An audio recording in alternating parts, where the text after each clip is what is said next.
Well, the Washington Post gets it.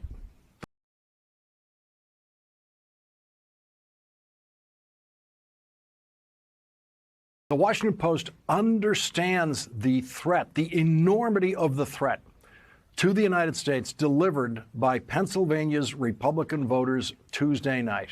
In an editorial under the headline, "After the Pennsylvania primary, the threat to U.S. democracy rises," the Washington Post says, quote, "Republican voters overwhelmingly nominated State Senator Doug Mastriano, one of the country's most ardent deniers of the 2020 presidential election result. If Mr. Mastriano is elected in November, he could directly threaten U.S. democracy going forward."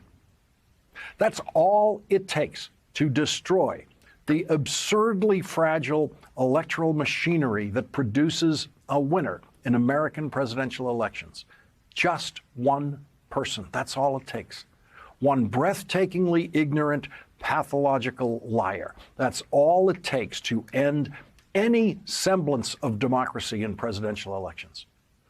Pennsylvania State Senator Doug Mastriano was at Donald Trump's January 6th rally and was seen near the grounds of the Capitol after Donald Trump told everyone to march to the Capitol and that he would march with them.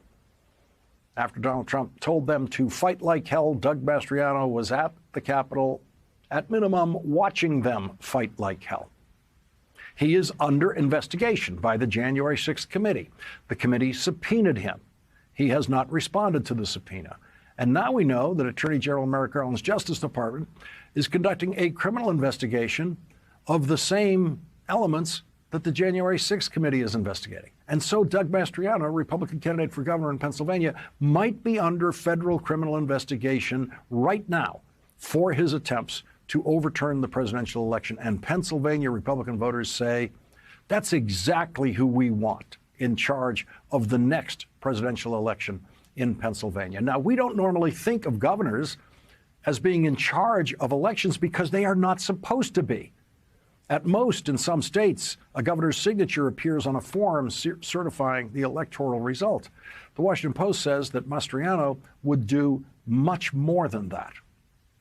Quote, "There is little doubt he would use his authority to reject free and fair election results should the voters favor a Democratic candidate. In Pennsylvania, the governor appoints the Secretary of State.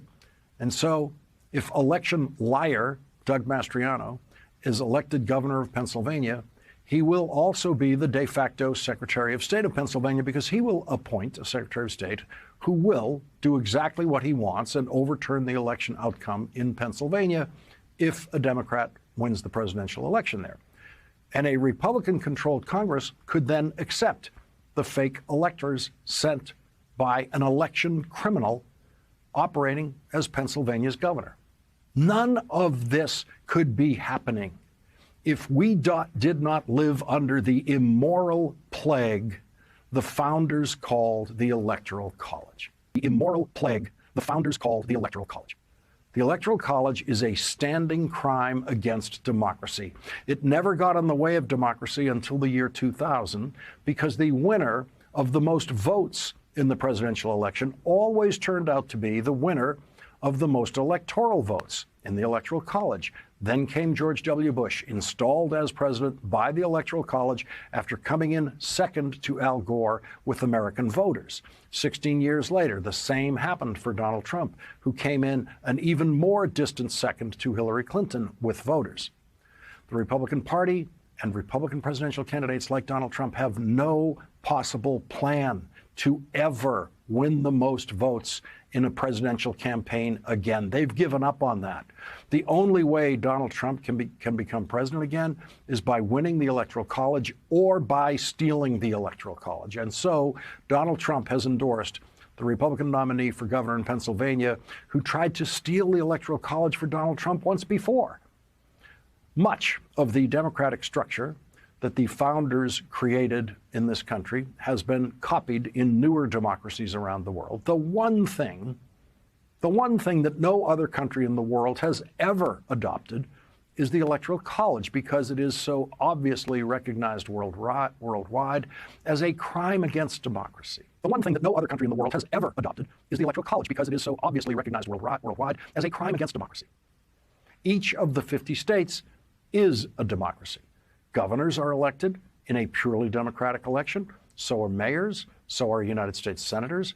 It is only in presidential elections that voters don't get their way.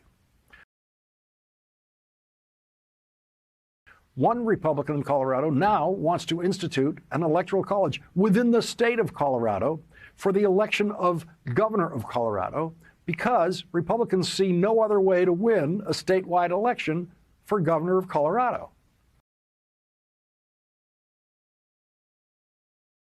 No plot to steal a presidential election could work without the Electoral College. Therefore, we should obviously abolish the Electoral College, but we never will because that requires a constitutional amendment, which requires a 2/3 vote in the House and the Senate, and that will never happen.